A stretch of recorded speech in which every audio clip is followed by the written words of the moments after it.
मुंशी प्रेमचंद की कहानी विश्वास। उन दिनों मिस जोशी बंबई सभ्य समाज की राधिका थी तो वो एक छोटे से कन्या पाठशाला की अध्यापिका, पर उसका ठाठ बाट मान सम्मान बड़ी बड़ी धन रानियों को भी लज्जित करता था। वो एक बड़े महल में रहती थी जो किसी जमाने में सतारा के महाराज का निवास स्थान था। वहाँ सारे दिन नगर के रईसों, राजों, राज कर्मचारियों का तांता लगा रहता था।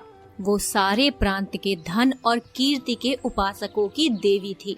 अगर किसी को खिताब का खप्त था तो वो मिस जोशी की खुशामद करता था। किसी को अपने या संबंधी के लिए कोई अच्छा ओहदा दिलाने की धुन थी तो वो मिस जोशी की आराधना करता था। सरकारी इमारतों के ठेके, नमक, शराब, अफीम आदि सरकारी चीजों के ठेके, लोहे, लकड़ी, कलपुर्जे आदि के ठेके सब मिस जोशी के ही हाथों में थे। जो कुछ करती थी वही करती थी, जो कुछ होता था उसी के हाथों होता था। जिस वक्त वो अपनी अरबी घोड़ों की फिटन पर सैर करने निकलती तो रईसों की सवारियां आप ही आप रास्ते से हट जाती थी। बड़े दुकानदार खड़े होकर सलाम करने लगते थे। वो रूपवती थी, लेकिन नगर में उससे बढ़कर रूपवती रमणियां भी थी। वो सुशिक्षिता थी, वाक चतुर थी, गाने में निपुण, हंसती तो अनोखी छवि से, बोलती तो निराली घटा से, ताकती तो बाकी चितवन से। लेकिन इन गुणों में उसका एकाधिपत्य न था। उसकी प्रतिष्ठा, शक्ति और कीर्ति का कुछ और ही रहस्य था। सारा नगर ही नहीं, सारे प्रांत का बच्चा जानता था कि बंबई के गवर्नर मिस्टर जौहरी मिस जोशी के बिना दामों के गुलाम हैं।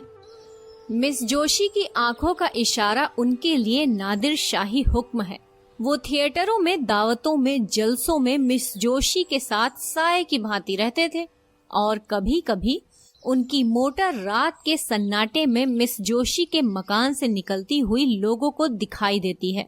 इस प्रेम में वासना की मात्रा अधिक है या भक्ति की, ये कोई नहीं जानता। लेकिन मिस्टर जौहरी विवाहित हैं और मिस जोशी विधवा, इसलिए जो लोग उनके प्रेम को कलुषित कहते हैं वो उन पर कोई अत्याचार नहीं करते। बंबई की व्यवस्थापिका सभा ने अनाज पर कर लगा दिया था और जनता की ओर से उसका विरोध करने के लिए एक विराट सभा हो रही थी। सभी नगरों से प्रजा के प्रतिनिधि उसमें सम्मिलित होने के लिए हजारों की संख्या में आए थे। मिस जोशी के विशाल भवन के सामने चौड़े मैदान में हरी भरी घास पर बंबई की जनता अपनी फरियाद सुनाने के लिए जमा थी। अभी तक सभापति न आए थे, इसलिए लोग बैठे गपशप कर रहे थे। कोई कर्मचारी पर आक्षेप करता था, कोई देश की स्थिति पर, कोई अपनी दीनता पर। अगर हम लोगों में अगड़ने का जरा भी सामर्थ्य होता तो मजाल थी कि ये कर लगा दिया जाता। अधिकारियों का घर से बाहर निकलना मुश्किल हो जाता। हमारा जरूरत से ज्यादा सीधापन हमें अधिकारियों के हाथों का खिलौना बनाए हुए है। वे जानते हैं कि इन्हें जितना दबाओ उतना दबते जाएंगे, सिर नहीं उठा सकते। सरकार ने भी उपद्रव की आशंका से सशस्त्र पुलिस बुला ली। उस मैदान के चारों कोनों पर सिपाहियों के दल डेरा डाले पड़े थे। उनके अफसर घोड़ों पर सवार, हाथ में हंटर लिए, जनता के बीच में निशंक भाव से घोड़े दौड़ाते फिरते थे, मानो साफ मैदान है। मिस जोशी के ऊंचे बरामदे में नगर के सभी बड़े बड़े रईस और राज्य अधिकारी तमाशा देखने के लिए बैठे हुए थे। मिस जोशी मेहमानों का आदर सत्कार कर रही थी और मिस्टर जौहरी आराम कुर्सी पर लेटे थे। इस जन समूह को घृणा और भय की दृष्टि से देख रहे थे। सहसा सभापति महाशय आपटे एक किराए के तांगे पर आते दिखाई दिए। चारों तरफ हलचल मच गई। लोग उठ उठकर उनका स्वागत करने दौड़े और उन्हें लाकर मंच पर बिठा दिया। आपटे की आयु 30-35 वर्ष से अधिक न थी। दुबले पतले आदमी थे। मुख पर चिंता का गाढ़ा रंग चढ़ा हुआ था। बाल भी पक चले थे, पर मुख पर सरल हास्य की रेखा झलक रही थी। वो एक सफेद मोटा कुर्ता पहने थे, न पाँव में जूते थे, न सिर पर टोपी। इस अर्ध नग्न दुर्बल निस्तेज प्राणी में ना जाने कौन सा जादू था कि समस्त जनता उसकी पूजा करती थी। इस एक प्राणी के हाथों में इतनी शक्ति थी कि वो क्षण मात्र में सारी मिलों को बंद करा सकता था, शहर का सारा कारोबार मिटा सकता था। अधिकारियों को उसके भय से नींद न आती थी, रात को सोते सोते चौंक पड़ते थे। उससे ज्यादा भयंकर जंतु अधिकारियों की दृष्टि में दूसरा न था। ये प्रचंड शासन शक्ति उस एक हड्डी के आदमी से थर थर कांपती थी, क्योंकि उस हड्डी में एक पवित्र, निष्कलंक, बलवान और दिव्य आत्मा का निवास था। आप्टे ने मंच पर खड़े होकर पहले जनता को शांत चित्त रहने और अहिंसा व्रत का पालन करने का आदेश दिया। फिर देश में राजनीतिक स्थिति का वर्णन करने लगे। सहसा उनकी दृष्टि सामने मिस जोशी के बरामदे की ओर गई तो उनका प्रजा दुख पीड़ित हृदय तिलमिला उठा। यहाँ अगणित प्राणी अपनी विपत्ति की फरियाद सुनाने के लिए जमा थे और वहाँ मेजों पर चाय और बिस्कुट, मेवे और फल, बर्फ और शराब की रेल पेल थी। वे लोग इन अभागों को देख देख हंसते और तालियां बजाते थे। जीवन में पहली बार आप्टे की जबान काबू से बाहर हो गई।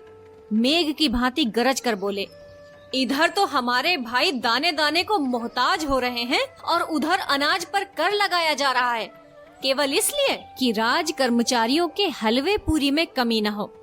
हम जो देश के राजा हैं, जो छाती फाड़ कर धरती से धन निकालते हैं, भूखों मरते हैं, और वे लोग जिन्हें हमने अपने सुख और शांति की व्यवस्था करने के लिए रखा है, हमारे स्वामी बने हुए शराबों की बोतलें उड़ाते हैं। कितनी अनोखी बात है कि स्वामी भूखों मरे और सेवक शराबे उड़ाएं, मेवे खाएं और इटली और स्पेन की मिठाइयाँ चले। ये किसका अपराध है? क्या सेवकों का? नहीं, कदापि नहीं। हमारा ही अपराध है कि हमने अपने सेवकों को इतना अधिकार दे रखा है। आज हम उच्च स्वर से कह देना चाहते हैं कि ये क्रूर और कुटिल व्यवहार नहीं सह सकते। ये हमारे लिए असहाय है कि हम और हमारे बाल बच्चे दानों को तरसे और कर्मचारी लोग विलास में डूबे हुए हमारे करुण क्रंदन की जरा भी परवाह न करते हुए विहार करें। ये असहाय है कि हमारे घरों में चूल्हे न जलें और कर्मचारी लोग थिएटरों में ऐश करें, नाच रंग की महफिलें सजाएं, दावतें उड़ाएं, वैश्याओं पर कंचन की वर्षा करें।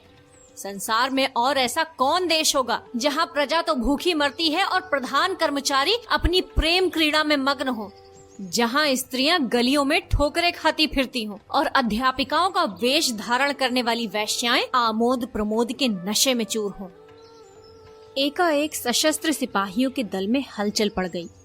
उनका अफसर हुक्म दे रहा था, सभा भंग करो, नेताओं को पकड़ लो, कोई न जाने पाए। ये विद्रोहात्मक व्याख्यान है। मिस्टर जौहरी ने पुलिस के अफसर को इशारे से बुलाकर कहा, और किसी को गिरफ्तार करने की जरूरत नहीं है, आप्टे ही को पकड़ो, वही हमारा शत्रु है। पुलिस ने डंडे चलाने शुरू किए और कई सिपाहियों के साथ जाकर अफसर ने आप्टे को गिरफ्तार कर लिया। जनता ने त्योरियां बदली। अपने प्यारे नेता को यूं गिरफ्तार होते देखकर उनका धैर्य हाथ से जाता रहा। लेकिन उसी वक्त आप्टे की ललकार सुनाई दी, तुमने अहिंसा व्रत लिया है और अगर किसी ने उस व्रत को तोड़ा तो उसका दोष मेरे सिर होगा। मैं तुमसे सविनय अनुरोध करता हूँ कि अपने अपने घर जाओ। अधिकारियों ने वही किया जो हम समझते थे। इस सभा से हमारा जो उद्देश्य था वो पूरा हो गया। हम यहाँ बलवा करने नहीं, केवल संसार की नैतिक सहानुभूति प्राप्त करने के लिए जमा हुए थे और हमारा उद्देश्य पूरा हो गया है। एक क्षण में सभा भंग हो गई और आप्टे पुलिस हवालात में भेज दिए गए।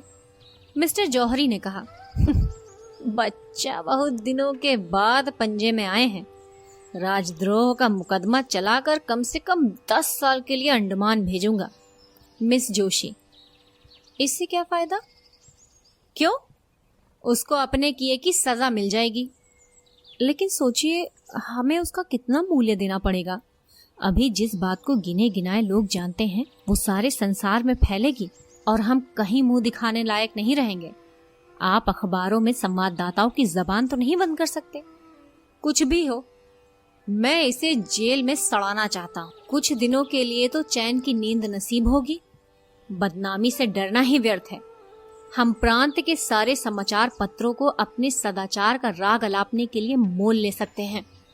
हम प्रत्येक लांछन को झूठ साबित कर सकते हैं। आपटे पर मिथ्या दोषारोपण का अपराध लगा सकते हैं। मैं इससे सहज उपाय बतला सकती हूँ। आप आपटे को मेरे हाथ में छोड़ दीजिए। मैं उससे मिलूंगी और उन यंत्रों से जिनका प्रयोग करने में हमारी जाति सिद्धहस्त है, उसके आंतरिक भावों और विचारों की थाह लेकर आपके सामने रख दूंगी। मैं ऐसे प्रमाण खोज निकालना चाहती हूँ जिनके उत्तर में उसे मुंह खोलने का साहस न हो और संसार की सहानुभूति उसके बदले हमारे साथ हो। चारों ओर से यही आवाजें आएंगी कि ये कपटी और धूर्त था और सरकार ने उसके साथ वही व्यवहार किया है जो होना चाहिए। मुझे विश्वास है कि वो षड्यंत्रकारियों का मुखिया है और मैं इसे सिद्ध कर देना चाहती हूँ। मैं उसे जनता की दृष्टि में देवता नहीं बनाना चाहती, उसको राक्षस के रूप में दिखाना चाहती हूँ। ऐसा कोई पुरुष नहीं है जिस पर युवती अपनी मोहिनी न डाल सके। अगर तुम्हें विश्वास है कि तुम ये काम पूरा कर दिखाओगी तो मुझे कोई आपत्ति नहीं है। मैं तो केवल उसे दंड देना चाहता हूँ, तो हुक्म दे दीजिए कि वो इसी वक्त छोड़ दिया जाए। जनता कहीं ये तो न समझेगी कि सरकार डर गई। नहीं, मेरे ख्याल में तो जनता पर इस व्यवहार का बहुत अच्छा असर पड़ेगा। लोग समझेंगे कि सरकार ने जनमत का सम्मान किया है। लेकिन तुम्हें उसके घर आते जाते लोग देखेंगे तो मन में क्या कहेंगे? नकाब डालकर जाऊंगी, किसी को कानो कान खबर न होगी। मुझे तो अभी भी भय है कि वो तुम्हें संदेह की दृष्टि से देखेगा और तुम्हारे पंजों में ना आएगा। लेकिन तुम्हारी इच्छा है तो आजमा कर देखो। ये कहकर मिस्टर जौहरी ने मिस जोशी को प्रेममय नेत्रों से देखा, हाथ मिलाया और चले गए। आकाश पर तारे निकले हुए थे। चैत की शीतल सुखद वायु चल रही थी। सामने के चौड़े मैदान में सन्नाटा छाया हुआ था, लेकिन मिस जोशी को ऐसा मालूम हुआ मानो आपटे मंच पर खड़ा बोल रहा है। उसका शांत सौम्य विषादमय स्वरूप उसकी आंखों में समाया हुआ था। प्रातः काल मिस जोशी अपने भवन से निकली, लेकिन उसके वस्त्र बहुत साधारण थे और आभूषण के नाम शरीर पर एक धागा भी न था। अलंकार विहीन होकर उसकी छवि स्वच्छ जल की भांति और भी निखर गई। उसने सड़क पर आकर एक तांगा लिया और चली। आपटे का मकान गरीबों के एक दूर के मोहल्ले में था। तांगे वाला मकान का पता जानता था। कोई दिक्कत ना हुई। मिस जोशी जब मकान के द्वार पर पहुंची तो न जाने क्यों उसका दिल धड़क रहा था। उसने कांपते हाथों से कुंडी खटखटाई। एक अधेड़ औरत ने निकलकर द्वार खोला। मिस जोशी उस घर की सादगी देखकर दंग रह गई। एक किनारे चारपाई पड़ी हुई थी। एक टूटी अलमारी में कुछ किताबें चुनी हुई थी। फर्श पर लिखने का डेस्क था और एक रस्सी की अलगनी पर कपड़े लटक रहे थे। कमरे के दूसरे हिस्से में एक लोहे का चूल्हा था और खाने के बर्तन पड़े हुए थे। एक लंबा तगड़ा आदमी, जो उस अधेड़ औरत का पति था, बैठा एक टूटे हुए ताले की मरम्मत कर रहा था और एक 5-6 वर्ष का तेजस्वी बालक आपटे की पीठ पर चढ़ने के लिए उसके गले में हाथ डाल रहा था। आपटे इसी लोहार के साथ उसी घर में रहते थे। समाचार पत्रों के लेख लिखकर जो कुछ मिलता था उसे दे देते थे और इस भांति गृह प्रबंध की चिंताओं से छुट्टी पाकर जीवन व्यतीत करते थे। मिस जोशी को देखकर आपटे जरा चौंके, फिर खड़े होकर उनका स्वागत किया और सोचने लगे कि कहाँ बिठाऊं। अपनी दरिद्रता पर आज उन्हें जितनी लाज आई उतनी और कभी ना आई थी। मिस जोशी उनका असमंजस देखकर चारपाई पर बैठ गई और जरा रुखाई से बोली, मैं बिना बुलाए आपके यहाँ आने के लिए क्षमा मांगती हूँ, किंतु काम ऐसा जरूरी था कि मेरे आए बिना न पूरा हो सकता था। क्या मैं 1 मिनट के लिए आपसे एकांत में मिल सकती हूँ? आपटे ने जगन्नाथ की ओर देखकर कमरे से बाहर चले जाने का इशारा किया। उसकी स्त्री भी बाहर चली गई। केवल बालक रह गया। वो मिस जोशी की ओर बार बार उत्सुक आंखों से देखता था, मानो पूछ रहा हो कि तुम आपटे दादा की कौन हो? मिस जोशी ने चारपाई से उतरकर जमीन पर बैठते हुए कहा, आप कुछ अनुमान कर सकते हैं कि इस वक्त क्यों आई हूँ? आपटे ने झेपते हुए कहा, आपकी कृपा के सिवा और क्या कारण हो सकता है? मिस जोशी, नहीं, संसार इतना उदार नहीं हुआ कि आप जिसे गालियां दे वो आपको धन्यवाद दे। आपको याद है कि कल आपने अपने व्याख्यान में मुझ पर क्या क्या आक्षेप किए थे? मैं आपसे जोर देकर कहती हूँ कि वे आक्षेप करके आपने मुझ पर घोर अत्याचार किया है। आप जैसे सहृदय शीलवान विद्वान आदमी से मुझे ऐसी आशा न थी। मैं अबला हूँ, मेरी रक्षा करने वाला कोई नहीं है। क्या आपको उचित था कि एक अबला पर मिथ्यारोपण करें? अगर मैं पुरुष होती तो आपसे डुअल खेलने का आग्रह करती। अबला हूँ इसलिए आपकी सज्जनता को स्पर्श करना ही मेरे हाथ में है। आपने मुझ पर जो लांछन लगाए हैं वो सर्वथा निर्मूल हैं। आप्टे ने दृढ़ता से कहा। अनुमान तो बाहरी प्रमाणों से ही किया जाता है मिस जोशी। बाहरी प्रमाणों से आप किसी के अंतःस्थल की बात नहीं जान सकते। आप्टे, जिसका भीतर बाहर एक न हो उसे देखकर भ्रम में पड़ जाना स्वाभाविक है। मिस जोशी, हाँ, तो वो आपका भ्रम है और मैं चाहती हूँ कि आप उस कलंक को मिटा दें जो आपने मुझ पर लगाया है। आप इसके लिए प्रायश्चित करेंगे? आप्टे, अगर ना करूं तो मुझसे बड़ा दुरात्मा संसार में ना होगा। मिस जोशी, आप मुझ पर विश्वास करते हैं? आप्टे, मैंने आज तक किसी रमणी पर विश्वास नहीं किया। मिस जोशी, क्या आपको ये संदेह हो रहा है कि मैं आपके साथ कौशल कर रही हूं? आप्टे ने मिस जोशी की ओर अपने सदैव सजल सरल नेत्रों से देखकर कहा, बाई जी, मैं गंवार और अशिष्ट प्राणी हूं, लेकिन नारी जाति के लिए मेरे हृदय में जो आदर है वो श्रद्धा से कम नहीं है जो मुझे देवताओं पर है। मैंने अपनी माता का मुख नहीं देखा, ये भी नहीं जानता कि मेरा पिता कौन था, किंतु जिस देवी के दया वृक्ष की छाया में मेरा पालन पोषण हुआ उनकी प्रेम मूर्ति आज तक मेरी आंखों के सामने है और नारी के प्रति मेरी भक्ति को सजीव रखे हुए है। मैं उन शब्दों को मुंह से निकालने के लिए अत्यंत दुखी और लज्जित हूँ जो आवेश में निकल गए, और मैं आज ही समाचार पत्रों में खेद प्रकट करके आपसे क्षमा की प्रार्थना करूंगा। मिस जोशी का अब तक अधिकांश स्वार्थी आदमियों से ही साबिका पड़ा था, जिनके चिकने चुपड़े शब्दों में मतलब छुपा हुआ था। आप्टे के सरल विश्वास पर उसका चित्त आनंद से गदगद हो गया। शायद वो गंगा में खड़ी होकर अपने अन्य मित्रों से ये कहती तो उसके फैशनेबल मिलने वालों में से किसी को उस पर विश्वास न आता। सब मुंह के सामने तो हाँ हाँ करते हैं, पर बाहर निकलते ही उसका मजाक उड़ाना शुरू करते हैं। उन कपटी मित्रों के सम्मुख ये आदमी था जिसके एक एक शब्द में सच्चाई झलक रही थी, जिसके शब्द अंतःस्थल से निकलते हुए मालूम होते थे। आप्टे उसे चुप देखकर किसी और ही चिंता में पड़े हुए थे। उन्हें भय हो रहा था, अब मैं चाहे कितना क्षमा मांगू, मिस जोशी के सामने कितनी सफाइयां पेश करूं, मेरे आक्षेपों का असर कभी न मिटेगा। इस भाव ने अज्ञात रूप से उन्हें अपने विषय की गुप्त बातें कहने की प्रेरणा दी, जो उन्हें उसकी दृष्टि में लघु बना दे, जिससे वो उन्हें नीच समझने लगे। उसको संतोष हो जाए कि ये भी कलुषित आत्मा है। बोले, मैं जन्म से अभागा हूँ, माता पिता को तो मुंह ही देखना नसीब ना हुआ। जिस दयाशील महिला ने मुझे आश्रय दिया था वो भी मुझे 13 वर्ष की अवस्था में अनाथ छोड़कर परलोक सिधार गई। उस समय मेरे सिर पर जो कुछ बीती उसे याद करके इतनी लज्जा आती है कि किसी को मुंह न दिखाऊं। मैंने धोबी का काम किया, मोची का काम किया, घोड़े की साइसी की, एक होटल में बर्तन मांजता रहा, यहाँ तक कि कितनी ही बार क्षुधा से व्याकुल होकर भीख मांगी। मजदूरी करने को बुरा नहीं समझता, आज भी मजदूरी ही करता हूँ। भीख मांगना भी किसी किसी दशा में क्षम्य है, लेकिन मैंने उस अवस्था में ऐसे ऐसे कर्म किए जिन्हें कहते लज्जा आती है। चोरी की, विश्वासघात किया, यहाँ तक कि चोरी के अपराध में कैद की सजा भी पाई।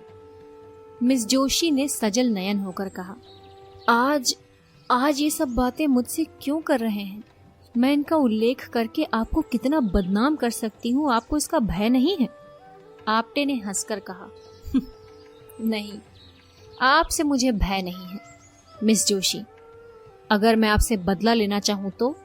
आप्टे, जब मैं अपने अपराध पर लज्जित होकर आपसे क्षमा मांग रहा हूँ तो मेरा अपराध ही कहाँ रहा जिसका आप मुझसे बदला लेंगी? इससे तो मुझे भय होता है कि आपने मुझे क्षमा नहीं किया, लेकिन यदि मैंने आपसे क्षमा न मांगी तो मुझसे बदला ले सकती। बदला लेने वालों की आंखें यूं सजल नहीं हो जाया करती। मैं आपको कपट करने के अयोग्य समझता हूँ। आप यदि कपट करना चाहती तो यहाँ कभी ना आती। मिस जोशी, मैं आपका भेद लेने के लिए ही आई हूँ। आपटे, तो शौक से लीजिए। मैं बतला चुका हूँ कि मैंने चोरी के अपराध में कैद की सजा पाई थी। नासिक के जेल में रखा गया था। मेरा शरीर दुर्बल था, जेल की कड़ी मेहनत न हो सकती थी और अधिकारी लोग मुझे कामचोर समझकर बेंतों से मारते थे। आखिर एक दिन मैं रात को जेल से भाग खड़ा हुआ। मिस जोशी, आप तो छिपे रुस्तम निकले। आपटे, ऐसा भागा कि किसी को खबर न हुई। आज तक मेरे नाम वारंट जारी है और 500 रुपए का इनाम भी है। मिस जोशी, तब तो मैं आपको जरूर पकड़ा दूंगी। आपटे, तो फिर मैं आपको अपना असल नाम भी बता देता हूँ। मेरा नाम दामोदर मोदी है। ये नाम तो पुलिस से बचने के लिए रख छोड़ा है। बालक अब तक तो चुप बैठा हुआ था। मिस जोशी के मुंह से पकड़ाने की बात सुनकर वो सजग हो गया। उन्हें डांट कर बोला, हमारे दादा को कौन पकड़ेगा? मिस जोशी, सिपाही। और कौन? बालक, हम सिपाही को मारेंगे। ये कहकर वो एक कोने से अपने खेलने वाला डंडा उठा लाया और आपटे के पास वीरोचिता भाव से खड़ा हो गया, मानो सिपाहियों से उनकी रक्षा कर रहा हो। मिस जोशी, आपका रक्षक तो बड़ा बहादुर मालूम होता है। आपटे, इसकी भी एक कथा है। साल भर होता है ये लड़का खो गया था, मुझे रास्ते में मिला। मैं पूछता पूछता इसे यहाँ लाया। उसी दिन से इन लोगों से मेरा इतना प्रेम हो गया कि मैं इनके साथ रहने लगा। मिस जोशी, आप अनुमान कर सकते हैं कि आपका वृत्तांत सुनकर मैं आपको क्या समझ रही हूँ? आपटे, वही जो मैं वास्तव में हूँ, नीच, कमीना, धूर्त। मिस जोशी, नहीं, आप मुझ पर फिर अन्याय कर रहे हैं। पहला अन्याय तो क्षमा कर सकती हूँ, ये अन्याय क्षमा नहीं कर सकती। इतनी प्रतिकूल दशाओं में पड़कर भी जिसका हृदय इतना पवित्र, इतना निष्कपट, इतना सदय हो, वो आदमी नहीं देवता है। भगवान, आपने मुझ पर जो आक्षेप किए वो सत्य है। मैं आपके अनुमान से कहीं भ्रष्ट हूँ। मैं इस योग्य भी नहीं हूँ कि आपकी ओर ताक सकूं। आपने अपने हृदय की विशालता दिखाकर मेरा असली स्वरूप मेरे सामने प्रकट कर दिया। मुझे क्षमा कीजिए, मुझ पर दया कीजिए। ये कहते कहते वो उनके पैरों पर गिर पड़ी। आपटे ने उसे उठा लिया और बोले, ईश्वर के लिए मुझे लज्जित ना करो। मिस जोशी ने गदगद कंठ से कहा, आप इन दुष्टों के हाथ से मेरा उद्धार कीजिए। मुझे इस योग्य बनाइए कि आपकी विश्वास पात्री बन सकूं। ईश्वर साक्षी है, मुझे कभी कभी अपनी दशा पर कितना दुख होता है। मैं बार बार चेष्टा करती हूँ कि अपनी दशा सुधारूं, इस विलासिता के जाल को तोड़ दूं जो मेरी आत्मा को चारों तरफ से जकड़े हुए है, पर दुर्बल आत्मा अपने निश्चय पर स्थित नहीं रहती। मेरा पालन पोषण जिस ढंग से हुआ उसका ये परिणाम होना स्वाभाविक सा मालूम होता है। मेरी उच्च शिक्षा ने गृहिणी जीवन से मेरे मन में सदा घृणा पैदा कर दी। मुझे किसी पुरुष के अधीन रहने का विचार अस्वाभाविक जान पड़ता था। मैं गृहिणी की जिम्मेदारियों और चिंताओं को अपनी मानसिक स्वाधीनता के लिए विष तुल्य समझती थी। मैं तर्क बुद्धि से अपने स्त्रीत्व को मिटा देना चाहती थी। मैं पुरुषों की भांति स्वतंत्र रहना चाहती थी। क्यों किसी की पाबंद होकर रहूं? क्यों अपनी इच्छाओं को किसी व्यक्ति के सांचे में ढालूं? क्यों किसी को ये अधिकार दूं कि तुमने ये क्यों किया, वो क्यों किया? दाम्पत्य मेरी निगाह में तुच्छ वस्तु थी। अपने माता पिता की आलोचना करना मेरे लिए उचित नहीं। ईश्वर उन्हें सद्गति दे, उनकी राय किसी बात पर न मिलती थी। पिता विद्वान थे, माता के लिए काला अक्षर भैंस बराबर। उनमें रात दिन वाद विवाद होता रहता था। पिताजी ऐसी स्त्री से विवाह हो जाना अपने जीवन का सबसे बड़ा दुर्भाग्य समझते थे। वो ये कहते कभी न थकते थे कि तुम मेरे पाँव की बेड़ी बन गई, नहीं तो मैं ना जाने कहाँ उड़कर पहुंचा होता। उनके विचार में सारा दोष माता की अशिक्षा के सिर था। वो अपनी एकमात्र पुत्री को मूर्खा माता के साथ से दूर रखना चाहते थे। माता कभी मुझसे कुछ कहती तो पिताजी उन पर टूट पड़ते। तुमसे कितनी बार कह चुका हूँ कि लड़की को डांटो मत, वो स्वयं अपना बुरा भला सोच सकती है। तुम्हारे डांटने से उसके आत्मसम्मान का कितना धक्का लगेगा ये तुम नहीं जान सकती। आखिर माताजी ने निराश होकर मुझे मेरे हाल पर छोड़ दिया और कदाचित इसी शोक में चल बसी। अपने घर की अशांति देखकर मुझे विवाह से और भी घृणा हो गई। सबसे बड़ा असर मुझ पर मेरे कॉलेज की लेडी प्रिंसिपल का हुआ, जो स्वयं अविवाहित थी। मेरा तो अब ये विचार है कि युवकों की शिक्षा का भार केवल आदर्श चरित्रों पर रखना चाहिए। विलास में रत कॉलेज के शौकीन प्रोफेसर विद्यार्थियों पर कोई अच्छा असर नहीं डाल सकते। मैं इस वक्त ऐसी बातें आपसे कह रही हूँ, पर अभी घर जाकर ये सब भूल जाऊंगी। मैं जिस संसार में हूँ उसकी जलवायु ही दूषित है। वहाँ सभी मुझे कीचड़ में लथपथ देखना चाहते हैं। मेरे विलासक्त रहने में ही उनका स्वार्थ है। आप वो पहले आदमी हैं जिसने मुझ पर विश्वास किया है, जिसने मुझसे निष्कपट व्यवहार किया है। ईश्वर के लिए अब मुझे भूल न जाइएगा। आपटे ने मिस जोशी की ओर वेदनापूर्ण दृष्टि से देखकर कहा, अगर मैं आपकी कुछ सेवा कर सकूं तो ये मेरे लिए सौभाग्य की बात होगी। मिस जोशी, हम सब मिट्टी के पुतले हैं, कोई निर्दोष नहीं। मनुष्य बिगड़ता है तो परिस्थितियों से या पूर्व संस्कारों से। परिस्थितियों का त्याग करने से ही बच सकता है। संस्कारों से गिरने वाले मनुष्य का मार्ग इससे कहीं कठिन है। आपकी आत्मा सुंदर और पवित्र है, केवल परिस्थितियों ने उसे कोहरे की भांति ढक लिया है।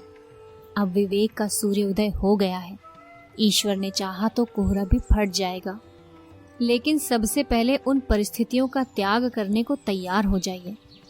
मिस जोशी, यही आपको करना होगा। आपटे ने चुभती हुई निगाहों से देखकर कहा। वैद्य रोगी को जबरदस्ती दवा पिलाता है। मिस जोशी, मैं सब कुछ करूंगी। मैं कड़वी से कड़वी दवा पीऊंगी यदि आप पिलाएंगे। कल आप मेरे घर आने की कृपा करेंगे शाम को। आपटे, अवश्य आऊंगा। मिस जोशी ने विदा देते हुए कहा, भूलिएगा नहीं, मैं आपकी राह देखती रहूंगी। अपने रक्षक को भी लाइएगा। यह कहकर उसने बालक को गोद में उठाया और उसे गले से लगाकर बाहर निकल आई। गर्व के मारे उसके पांव जमीन पर ना पड़ते थे। मालूम होता था हवा में उड़ी जा रही है।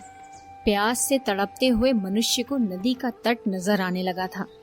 दूसरे दिन प्रातःकाल मिस जोशी ने मेहमानों के नाम दावती कार्ड भेजे और उत्सव मनाने की तैयारियां करने लगी। मिस्टर आपटे के सम्मान में पार्टी दी जा रही थी। मिस्टर जौहरी ने कार्ड देखा तो मुस्कुराए। अब महाशय इस जाल से बचकर कहाँ जाएंगे। मिस जोशी ने उन्हें फंसाने के लिए ये अच्छी तरकीब निकाली। इस काम में निपुण मालूम होती हैं। मैंने समझा था आपटे चालाक आदमी होगा, मगर इन आंदोलनकारी विद्रोहियों को बकवास करने के सिवा और क्या सूझ सकती है। 4 ही बजे मेहमान आने लगे। नगर के बड़े बड़े अधिकारी, बड़े बड़े व्यापारी, बड़े बड़े विद्वान, समाचार पत्रों के संपादक अपनी अपनी महिलाओं के साथ आने लगे। मिस जोशी ने आज अपने अच्छे से अच्छे वस्त्र और आभूषण निकाले हुए थे। जिधर निकल जाती थी मालूम होता था अरुण प्रकाश की छटा चली आ रही है। भवन में चारों ओर सुगंध की लपटें आ रही थी और मधुर संगीत की ध्वनि हवा में गूंज रही थी। 5 बजते बजते मिस्टर जौहरी आ पहुंचे और मिस जोशी से हाथ मिलाते हुए मुस्कुरा कर बोले, जी चाहता है तुम्हारे हाथ चूम लूं। अब मुझे विश्वास हो गया कि ये महाशय तुम्हारे पंजे से नहीं निकल सकते। मिसेस पैटेट बोली, मिस जोशी दिलों का शिकार करने के लिए ही बनाई गई हैं। मिस्टर सोराब जी, मैंने सुना है आपटे बिल्कुल गंवार सा आदमी है। मिस्टर भरूचा, किसी यूनिवर्सिटी में शिक्षा ही नहीं पाई, सभ्यता कहाँ से आती। मिस्टर भरूचा, आज उसे खूब बनाना चाहिए। महंत वीरभद्र दाढ़ी के भीतर से बोले, मैंने सुना है नास्तिक है, वर्णाश्रम धर्म का पालन नहीं करता। मिस जोशी, नास्तिक तो मैं भी हूँ, ईश्वर पर मेरा भी विश्वास नहीं है। महंत, आप नास्तिक हो पर आप कितने ही नास्तिकों को आस्तिक बना देती हैं।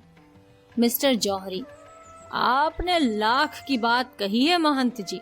मिसेस भरूचा, क्यों महंत जी, आपको मिस जोशी ही ने आस्तिक बनाया है क्या?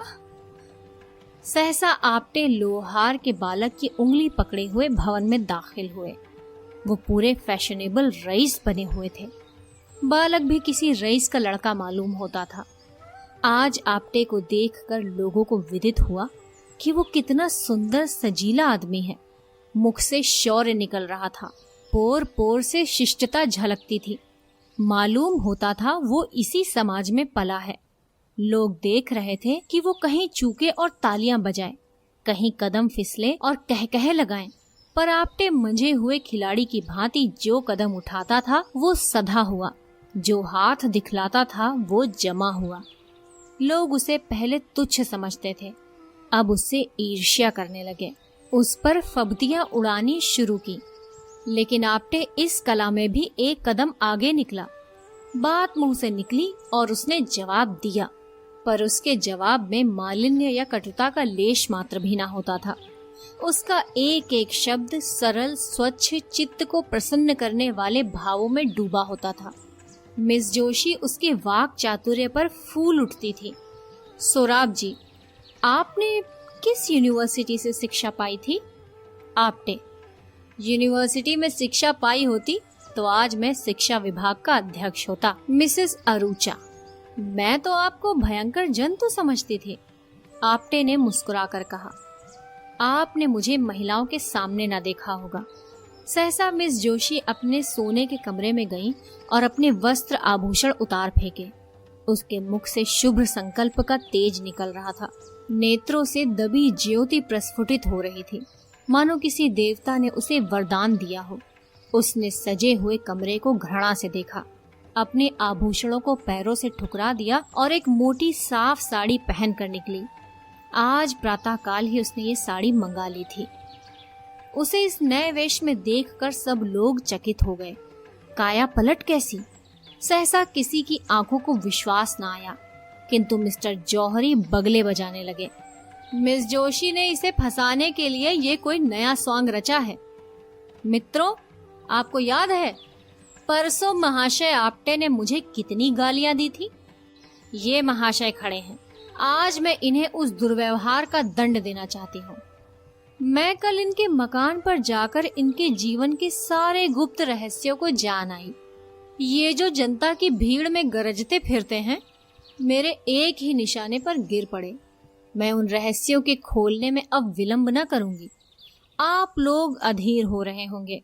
मैंने जो कुछ देखा वो इतना भयंकर है कि उसका वृत्तांत सुनकर शायद आप लोगों को मूर्छा आ जाएगी। अब मुझे लेश मात्र भी संदेह नहीं कि ये महाशय पक्के द्रोही हैं।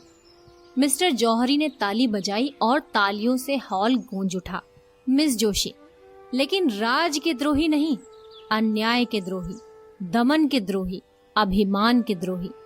चारों ओर सन्नाटा छा गया। लोग विस्मित होकर एक दूसरे की ओर ताकने लगे। मिस जोशी, गुप्त रूप से शस्त्र जमा किए हैं और गुप्त रूप से हत्याएं की हैं। मिस्टर जौहरी ने तालियां बजाई और तालियों का दौगड़ा फिर बरस गया। मिस जोशी, लेकिन किसकी हत्या? दुख की, दरिद्रता की, प्रजा के कष्टों की, हठधर्मी की और अपने स्वार्थ की। चारों ओर फिर सन्नाटा छा गया। लोग चकित हो होकर एक दूसरे की ओर ताकने लगे, मानो उन्हें अपने कानों पर विश्वास नहीं है। मिस जोशी, महाराज आपटे ने डकैतियां की हैं और कर रहे हैं। अब की किसी ने ताली न बजाई। लोग सुनना चाहते थे कि देखें आगे क्या कहती है। उन्होंने मुझ पर भी हाथ साफ किया है। मेरा सब कुछ अपहरण कर लिया है, यहाँ तक कि अब मैं निराधार हूँ और उनके चरणों के सिवा मेरे लिए कोई आश्रय नहीं है। प्राणधार, अब इस अबला को अपने चरण में स्थान दो, उसे डूबने से बचाओ। मैं जानती हूँ तुम मुझे निराश न करोगे। ये कहते कहते वो जाकर आपटे के चरणों में गिर पड़ी। सारी मंडली स्तंभित रह गई। 1 सप्ताह गुजर चुका था। आपटे पुलिस की हिरासत में थे। उन पर 4 अभियोग चलाने की तैयारियां चल रही थी। सारे प्रांत में हलचल मची हुई थी। नगर में रोज सभाएं होती थी। पुलिस रोज 10-5 आदमियों को पकड़ती थी। समाचार पत्रों में जोरों के साथ वाद विवाद हो रहा था। रात के 9 बज गए थे। मिस्टर जौहरी राजभवन में मेज पर बैठे हुए सोच रहे थे कि मिस जोशी को क्यों कर वापस लाएं। उसी दिन से उनकी छाती पर सांप लौट रहा था। उसकी सूरत एक क्षण के लिए आंखों से न उतरती थी। वो सोच रहे थे, इसने मेरे साथ ऐसी दगा की, इसके लिए मैंने क्या कुछ नहीं किया।